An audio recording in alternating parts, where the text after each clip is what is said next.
Hello everyone, welcome to the class. आज हम start करने वाले हैं फिजिकल केमिस्ट्री का एक बहुत ही interesting and important chapter chemical kinetics. Chemical kinetics क्या आप बता सकते हैं कि हम केमिकल काइनेटिक्स में क्या पढ़ने वाले हैं? Do you have any idea? Okay, अब देखते हैं। तो ये केमिकल लिखा है, मतलब इसका मीनिंग क्या है? This is something about chemical reaction.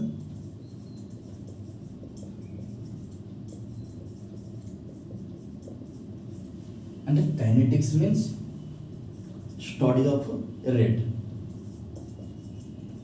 Study of rate.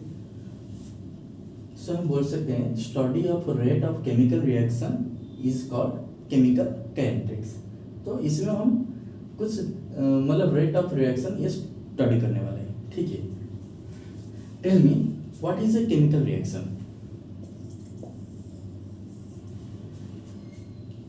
When a substance which have some well defined properties changes into another substance having some different properties, then the process is called chemical reaction. Let's say A is a substance which has some well defined properties. It changes into B. It has some different properties. Okay. In chemistry, how we represent the change? It is represented by a arrow mark. ठीक है. Then A arrow mark B. It is a chemical reaction. In the left hand side, we write reactant. So A is the reactant and B is the product. Okay, take an example of chemical reaction, that is the formation of water. When hydrogen reacts with oxygen, it gives water. It is an example of chemical reaction. Okay, तो जब हम chemical reaction के साथ deal करते हैं, हम क्या क्या पढ़ते हैं, इसके अंदर क्या क्या स्टडी करते हैं? तो केमिकल रिएक्शन पढ़ते हैं।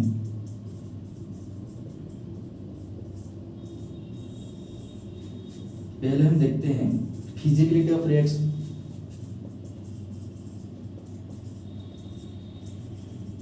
फिजिबिलिटी ऑफ रिएक्शन, ठीक है। फिर हम देखते हैं एक्सटेंट ऑफ रिएक्शन।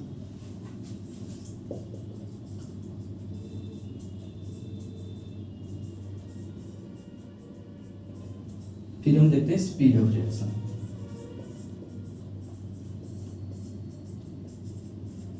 ठीक है, तो याद करो ये फिजिबिलिटी ऑफ रिएक्शन हम कहाँ पढ़े थे? ये हम पढ़े थे थर्मोडायनेमिक्स में।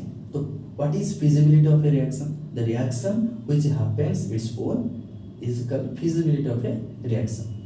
तो हम फिजिबिलिटी ऑफ रिएक्शन को कैसे रिप्रेजेंट कर रहे थे? हम इसे रिप्रेजेंट कर रहे थे by gives free energy change. If del G is equal to negative, then it is feasible. Then it is feasible. Okay. If del G is equal to positive, then it is non-feasible. Okay.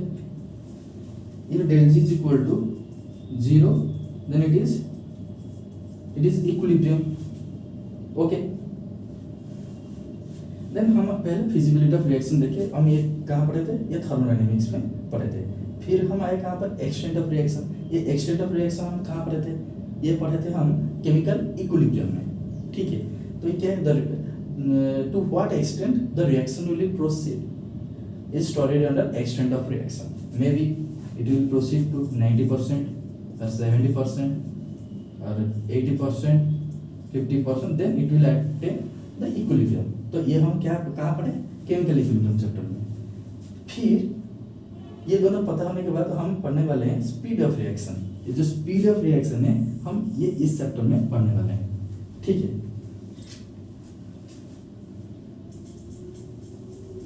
तो अब देखते हैं कि जो speed of reaction है उसका importance क्या है। मतलब हमको तो फिजिबिलिटी पता है, फिर हमको एक्सटेंट भी पता है, तो हम क्यों स्पीड ऑफ रिएक्शन के ऊपर इंटरेस्टेड है, ठीक है। Let's take an example. Suppose आप एक इंडस्ट्री में काम कर रहे हैं, आपको कोई रिएक्शन दिया गया है। Let's say the reaction is the reactant is R and the product will be P, ठीक है। आपको पता है कि ये रिएक्शन फिजिबल है, ठीक है, reaction is feasible, reaction feasible है। Extent of reaction that is up to what extent it will attain equilibrium, may B it is 90%, ठीक है। ये दोनों आपको पता है, तो क्या आप ये रिएक्शन कर सकते हैं? रिएक्शन तो कर सकते हैं, लेकिन आपको ये पता नहीं है कि रिएक्शन प्रोसीड होने में कितना टाइम लगेगा। मे बी ये 1 आवर में कंप्लीट हो सकता है, 2 दिन लग सकता है, 10 दिन लग सकते हैं, 1 मंथ लग सकता है, 1 ईयर लग सकता है। आपको इसके बारे में कुछ नॉलेज नहीं है, तो क्या आप ये कर सकते हैं? नहीं। अगर आपको ये पता है कि मतलब रिएक्शन कितना टाइम में कंप्लीट होगा, तो अगर ये रिएक्शन बस स्लो है तो आप कुछ फैक्टर्स यूज करेंगे। फैक्टर्स क्या क्या? जैसे आप कुछ टेम्परेचर, प्रेशर और कुछ अदर फैक्टर्स जैसे कुछ यूज करेंगे, so that the speed of reaction will increase, ठीक है। तो हम देखिए कि केमिकल काइनेटिक्स में हम क्या क्या पढ़ रहे हैं। Rate of reaction that is the speed of reaction and factors affecting a rate। तो अभी क्या हम केमिकल काइनेटिक्स को डिफाइन कर सकते हैं, ठीक है। हम लिखते हैं डेफिनेशन ऑफ केमिकल काइनेटिक्स। तो क्या है? तो chemical kinetics it is the branch of physical chemistry which deals with rate of reaction and factors affecting the rate and the mechanism of rate. हम लिख सकते हैं से the branch of physical chemistry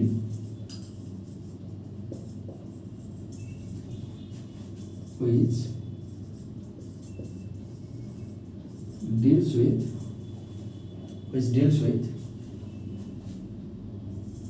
the rate of chemical reaction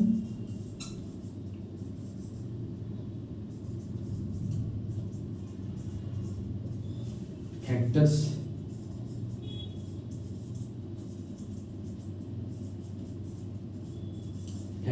affecting the rate and mechanism of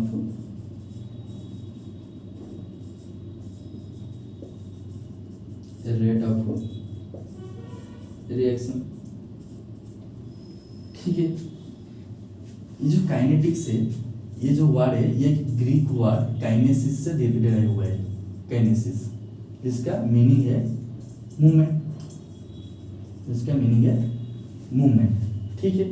अभी हमको पता लग गया कि केमिकल काइनेटिक्स का डेफिनेशन क्या है, जिसमें हम पढ़ने वाले rate of chemical reaction, factors affecting rate and mechanism of rate of reaction, ठीक है।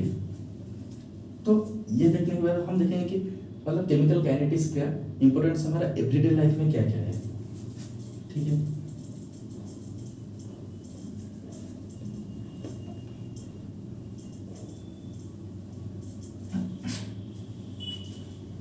मैं एक एग्जांपल दे रहा हूँ।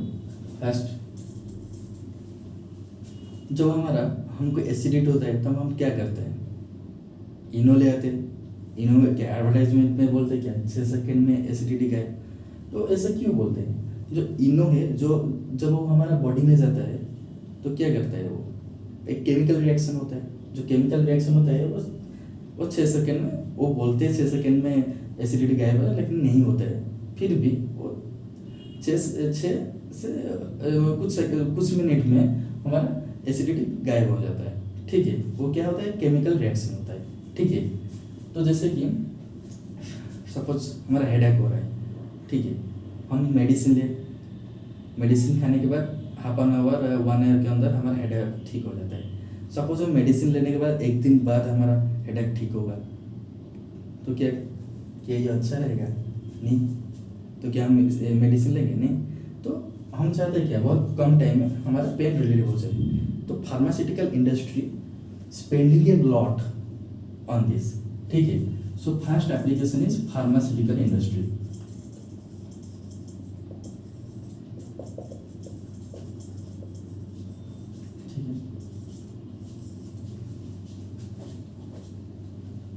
देन आप मार्केट में गए, उधर से जो खुला जो फ्रूट जूस होता है वो ले आए. ठीक है. अगर उसको मॉर्निंग में लाए, क्या आप उसको इवनिंग में यूज़ कर सकते हैं? नहीं, वो खराब हो जाता है. मतलब इसमें कुछ मतलब डिकम्पोजिशन रिएक्शन होता है.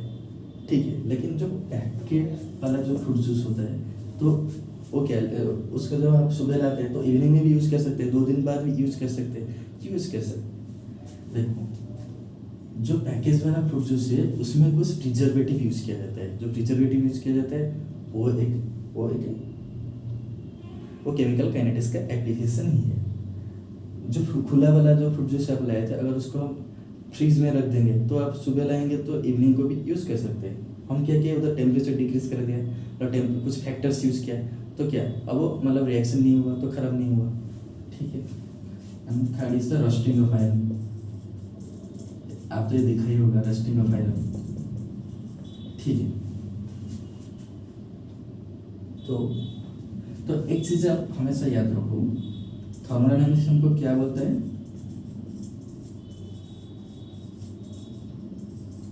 थर्मोडायनामिक्स ये बोलता है feasibility of reaction and kinetics क्या बोलता है? Speed of reaction. ठीक है. जैसे कि आपको पता है कि डायमंड है वो ग्रेफाइट में कन्वर्ट होता जा रहा है. क्या आपको पता लग रहा है? नहीं. लेकिन according to thermodynamic data this is a feasible reaction. But the reaction is very slow. That is, it will take million of years. Okay. Another example, ये जो एटमॉस्फेयर में हमारे एनवायरनमेंट में हाइड्रोजन भी है, ऑक्सीजन भी है. ठीक है. तो ये तो अभी वाटर फॉर्म हो जाना चाहिए. क्यों नहीं फॉर्म? वाटर तो टपकना चाहिए अभी नीचे. क्यों नहीं हो रहा है? उसके लिए कुछ कंडीशन चाहिए. दैट इज फैक्टर चाहिए. इस फैक्टर में वो रिएक्शन करेगा. ठीक है. तो ये चीज़ें हम देखने वाले हैं केमिकल काइनेटिक्स में.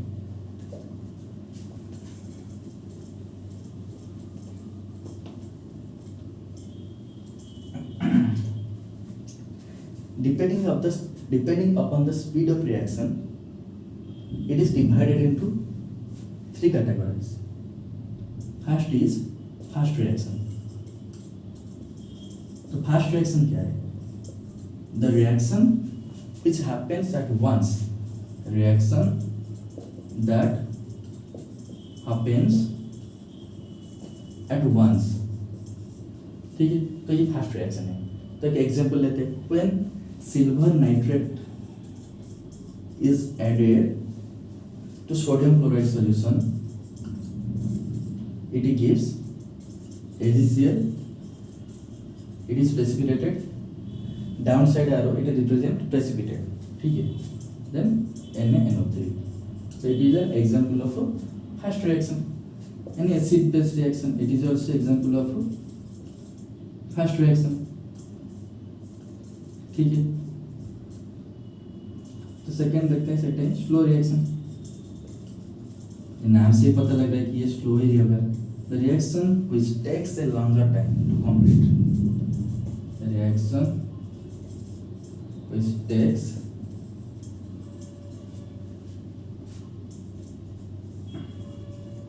Longer time to complete. ठीक है. एग्जाम्पल इसका हम पहले पढ़ चुके हैं. जैसे कि diamond,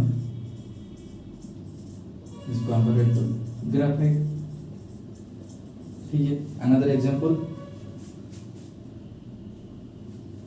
roasting of iron.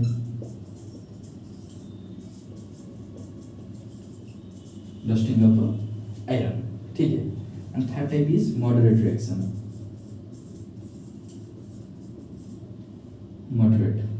The reaction which takes moderate time to complete the reaction. Example of moderate reaction is hydrolysis of Easter, सब CH3COO C2H5 क्लियर, इसके साथ ये क्या है इथाइल एसीटेट, इसके हाइड्रोलिसिस क्या किया क्या क्या एसिड हाइड्रोलिसिस, तो क्या मिला हमको CH3COOH plus C2H5OH. It is an example of moderate reaction. Another example is hydrolysis of sucrose, C12H22O11 plus H2. It will give C6H12O6 plus C6H12O6. That is, this is glucose plus fructose ये रहेगा. तो this is an example of moderate reaction. तो देखो ये जो fast reaction है ये बहुत स्पीड होगा, may be it will take some microsecond, तो इसको हम स्टडी नहीं कर सकते. तो स्लो रिएक्शन ये तो बहुत मतलब बहुत टाइम लगेगा, तो इसको भी हम स्टडी नहीं कर सकते. ये दोनों हम स्टडी नहीं करते, तो हम इस सेक्टर में हम मॉडरेट रिएक्शन पे ही स्टडी करेंगे. ठीक है.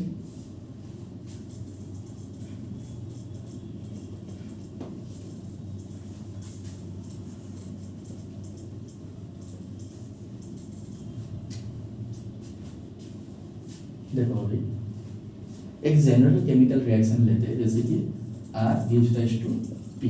ठीक है. जब रिएक्शन स्टार्ट नहीं हुआ होगा तो सब रिएक्टेंट क्या होगा, जो होगा रिएक्टेंट हम सपोज लिए 10 मोल पर लीटर. ठीक है. तो जब रिएक्शन स्टार्ट नहीं हुआ है तो हम उस टाइम को 0 लिख सकते हैं, तो प्रोडक्ट क्या होगा 0 होगा. ठीक है. Let's say after 2 minute the reactant becomes 8 mole per liter and product becomes 2 mole per liter. ठीक. After some time, let's say after 4 minutes, it becomes 6 mole per liter. Then it becomes 4 mole per liter. Similarly, after 6 minutes, it becomes 4, it becomes 6. ठीक है. तो इधर एक देखो एक trend को देखो, जब जैसे जैसे रिएक्शन प्रोसीड हो रहा है तो रिएक्टेंट का कंसंट्रेशन क्या हो रहा है डिक्रीज हो रहा है एंड प्रोडक्ट का कंसंट्रेशन इंक्रीज हो रहा है. तो आपको अब याद रखना है कि as the reaction proceeds, concentration of reactant क्या होगा, reactant decrease होगा and concentration of product increase होगा. ठीक है. अब ये दोनों चीज आपको याद रखना है, फिर हम आगे देखेंगे. अब आप क्या स्टार्ट करेंगे, और हम स्टार्ट करेंगे rate of reaction.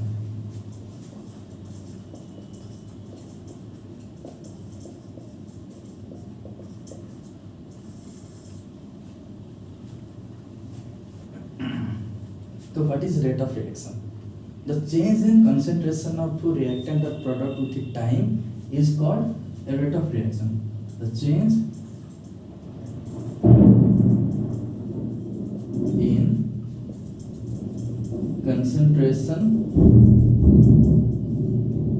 of a reactant or product with time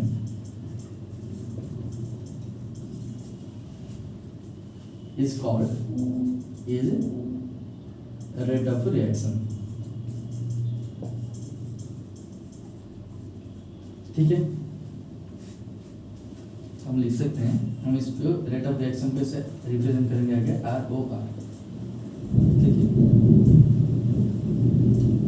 change in concentration अब क्या of reactant or product divided by time taken.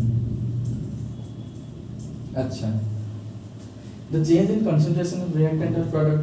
तो अभी हम देखें क्या, जैसे जैसे रिएक्शन प्रोसीड हो रहा है तो रिएक्टेंट का कंसंट्रेशन क्या हो रहा है डिक्रीज हो रहा है एंड प्रोडक्ट का कंसंट्रेशन इंक्रीज हो रहा है. तो हम क्या बोल सकते हैं, the decrease in the concentration of the reactant और the increase in the concentration of the product with time is called rate of reaction. ठीक है. अभी एक जनरल रिएक्शन लेते हैं, R gives rise to P. जब टाइम t1 था, let's say the concentration is r1 and product concentration is p1, and time t2 हुआ तो इसका कंसंट्रेशन क्या है r2, ये हुआ p2, ठीक है। तो अब देखते हैं change in concentration of reactant, तो क्या होगा डेल आर, तो डेल आर को हम क्या लिख सकते हैं r2 माइनस r1, ठीक है। अभी देखो प्रोडक्ट के लिए क्या लिख सकते हैं, चेंज इन product P2 minus P1, final minus initial, final minus initial, time के लिए लिख सकते हैं T2 माइनस T1, ओके।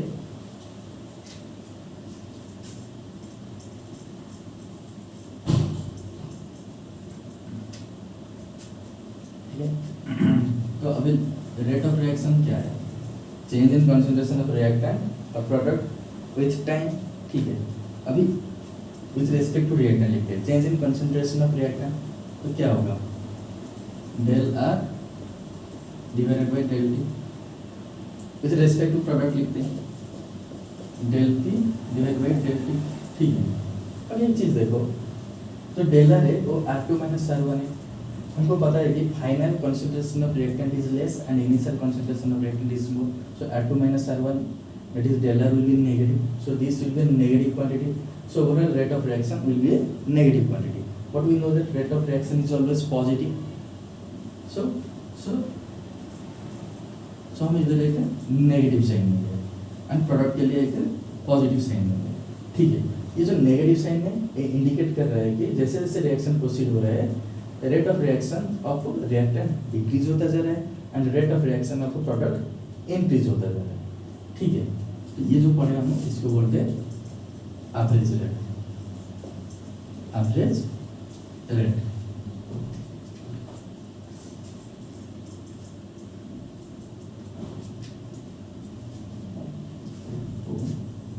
अगर हम वाई एक्सिस में हम कंसंट्रेशन लेंगे एंड एक्स एक्सिस में टाइम लेंगे, ठीक है, प्लॉट करेंगे, तो ये जो होगा, ये जो डिक्रीज होता है ये होगा रिएक्टेंट के लिए,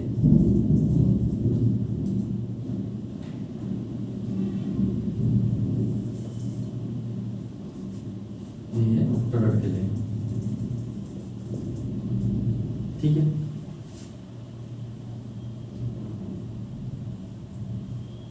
ये रिएक्टेंट के लिए है, ये प्रोडक्ट के लिए है, ठीक है।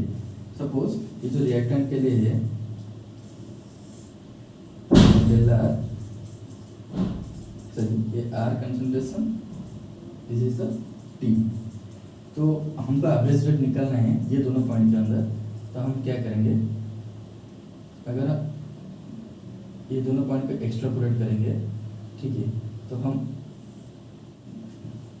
एक्स्ट्रापोलेट करेंगे तो ये जो ये क्या है हमारा डेल आर मिलेगा, ये क्या है डेल टी है, ठीक है। तो हम इसका जो अगर हम स्लोप निकाल देंगे, स्लोप, ठीक है, तो slope will be equal to the rate of reaction, ठीक है। सिमिलरली हम प्रोडक्ट के लिए भी निकल सकते हैं। अभी देखते हैं कि यूनिट क्या होगा, यूनिट कैसे निकालेंगे रेट ऑफ रिएक्शन का, तो रेट ऑफ रिएक्शन क्या है, change in concentration of change in concentration divided by time, तो मतलब concentration by time, concentration divided by time, तो कंसंट्रेशन का यूनिट क्या है, mole litre inverse time second, तो इसका यूनिट होगा mole litre inverse second inverse. सब for gaseous reaction, for gaseous reaction, तो जो गैसियस रिएक्शन होगा हम कंसंट्रेशन के प्लेस में क्या यूज करेंगे, प्रेशर यूज करेंगे, तो प्रेशर का यूनिट क्या है एटमॉस्फेयर, तो क्या होगा रेट ऑफ रिएक्शन का यूनिट क्या होगा एटमॉस्फेयर सेकेंड इनवर्स, ओके। तो ये जो हम देखें ये है it is the average rate of reaction,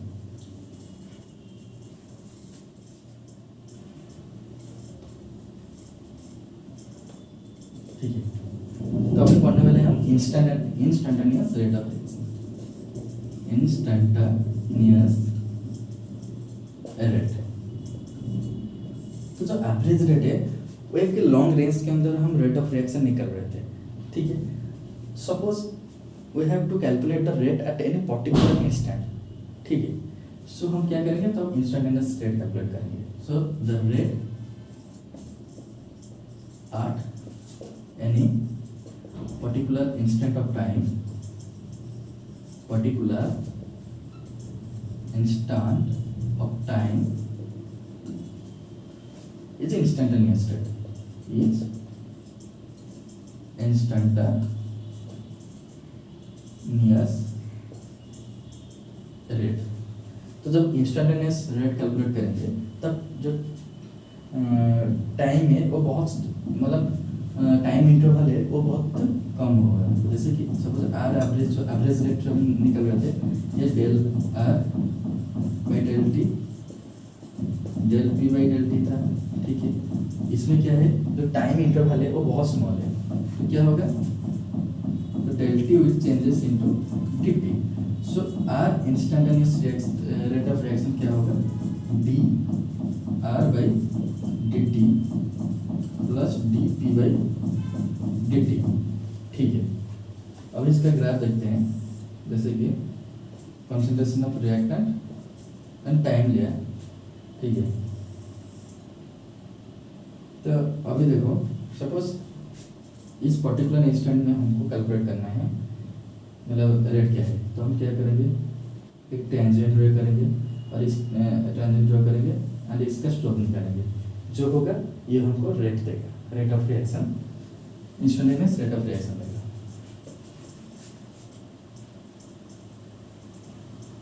तो अभी तक हम देखें कि 1 mole of reactant gives 1 mole of each of product. जैसे कि Hg है, Cl2 है, ये दिया क्या है, HgCl2, ठीक है। तो इधर क्या, 1 mole of Hg, 1 mole of Cl2, it gives 1 mole of HgCl2। तो इसके लिए हम क्या लिख रहे थे, रेट ऑफ रिएक्शन कैसे लिख रहे थे, del Hg by del T that is equal to minus del Cl2 by del T लिख रहे थे, फिर plus del HgCl2 by del T लिख रहे थे, ठीक है। लेकिन suppose consider a case when 2HI gives H2 plus I2, ठीक है। तो इधर क्या हो रहा है, 2 मोल ऑफ HI डिफॉर्म हो रहा है, तो 1 मोल ऑफ H2 और 1 मोल ऑफ I2 दे रहा है। मतलब इसका जो रेट ऑफ डिकम्पोजिशन रेट है, ये क्या है, ईच ऑफ H2 और I2 it is double, that is हम बोल सकते हैं कि इसका जो रेट ऑफ डिकम्पोजिशन है ये H2 का फॉर्मेशन से डबल है और I2 का फॉर्मेशन से ये डबल है, ठीक है। तो इसके जो डिफॉर्मेशन रेट है ये डबल है, किसके कंसीडर करेंगे हम, H2 और I2 के साथ कंसीडर कर रहे हैं हम जब, ठीक है। तो अब देखो, तो इस केस में हम क्या करेंगे, जो स्टोकियोमेट्री है उसको हम डिवाइड कर देंगे, तो हमको मिल जाएगा क्या, रेट ऑफ रिएक्शन। कैसे, the rate of reaction is equal to कितना है, -1/2 del HI by del T, ठीक है, is equal to plus del H2 by del T plus del I2 by del T, ठीक है। तो for a general reaction, suppose reaction से A plus B C D D, here A B C D are the stoichiometric coefficient of A B C D respectively. So in that case the rate of reaction will be rate of reaction -1 by A del of A by del T is equal to -1 by B del of B by del T is equal to plus del of C by del T is equal to plus 1 by D del of D by del T। तो आपको ये हमेशा याद रखना है, जब हम इस टाइप का कोई रिएक्शन दिया गया तो हम क्या करेंगे, जो उसका जो हम इधर स्टोकियोमेट्री को डिवाइड कर देंगे तो हमको रेट ऑफ रिएक्शन मिल जाएगा। ठीक है, अभी क्वेश्चन करते हैं। क्वेश्चन इज, एक केमिकल रिएक्शन दिया गया है that is 2N2O5 that gives 4NO2 plus O2। ठीक है, N2O5 का इनिशियल कॉन्सेंट्रेशन दिया गया है, इनिशियल कॉन्सेंट्रेशन ऑफ N2O5 दिया है 10 मोल पर लीटर दिया गया। ठीक है, after 2 second concentration is 8 mole per litre है। तो first question is write the rate of reaction with respect to each of reactant and product. Second question है find the rate of reaction using the given data। ठीक है, तो first question क्या है, rate of reaction, फिर each of reactant and product. आपको ये पता है कि रेट ऑफ रिएक्शन कैसे लिखते हैं। तो पहले हम क्या करेंगे, तो N2O5 के लिए कैसे लिखेंगे, -1/2 del of N2O5 by del T. Product के लिए हम क्या यूज करेंगे, प्लस यूज करेंगे, plus 1/4 del NO2 by del T. Similarly oxygen के लिए del O2 by del T. तो ये हो गया हमारा फर्स्ट क्वेश्चन। सेकेंड क्वेश्चन पूछा है कि रेट ऑफ रिएक्शन निकालने के लिए, तो हम क्या है इतना ही यूज करके उसे सॉल्व करेंगे। ठीक है, तो rate of reaction is equal to कितना, -1/2 del N2O5 by del T. ठीक है, -1/2, तो change in concentration of N2O5 that is final minus initial. तो फाइनल कितना है 8, इनिशियल कितना है -10 मोल per litre divided by time. Final time 2 था, इनिशियल को हम 0 लेते हैं तो 0 सेकेंड। तो अभी देखो ये क्या हुआ, -1/2 इंटू ये क्या होगा 8 - 10 0 -2 मोल litre inverse divided by 2 second. ठीक है, ये जो 2 है कैंसिल हो गया, तो माइनस माइनस प्लस हो गया, that is equal to 1/2 mole litre inverse second inverse. ठीक है, तो इसको हम लिख सकते हैं 0.5 mole litre inverse second inverse. ठीक है, तो सेकेंड क्वेश्चन सबको जब भी कोई क्वेश्चन दिया गया होगा तो हम ऐसे ही उसको फाइंड आउट करेंगे। I hope you understand the class. Thank you.